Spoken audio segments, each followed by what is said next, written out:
In today's video, I'm going to teach you how to disable data retention on Perplexity AI. If you want more control over how your conversations are used, this quick setting is worth a minute of your time.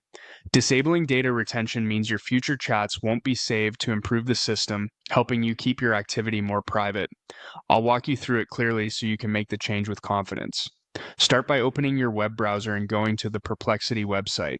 Make sure you're on the official homepage and that you're signed into the account you want to adjust. Everything we're doing happens right inside your account, so you don't need any extra tools. Once you're on the site, look toward the bottom left corner of the screen. You'll see your profile icon there. Click it to open your account menu. If you're on a smaller screen or a different layout, this icon may look like a person's silhouette or your avatar, but it will still be the entry point to your account options. This menu is where Perplexity gathers key personal and app settings. From that menu, choose Preferences. This is the main settings page for your account. Think of Preferences as your control center. Interface options, privacy choices, and usage controls typically live here. If you don't see Preferences right away, scroll a little within the menu. Sometimes sections are grouped and it may be just below the fold. On the Preferences page, find the setting labeled AI Data Retention. You'll see a toggle switch next to it. Click the toggle to turn data retention off. When it's disabled, the switch often moves to the left and may change color to indicate it's no longer active.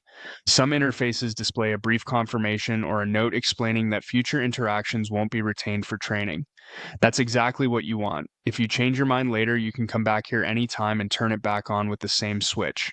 A couple of helpful notes as you finish up. This change generally applies going forward, meaning it affects new conversations after you flip the toggle. It typically doesn't retroactively remove past chats. If you want to manage or delete previous activity, look for conversation or history controls elsewhere in your account settings. Also, if you use Perplexity on multiple devices, your preference should carry with your account, but it's a good idea to double check this toggle if anything looks different after an update. That's it. You've successfully disabled data retention on Perplexity AI, giving you more say in how your data is handled. Thanks for watching, and take a moment to review your other preferences while you're here to tailor the experience to your needs.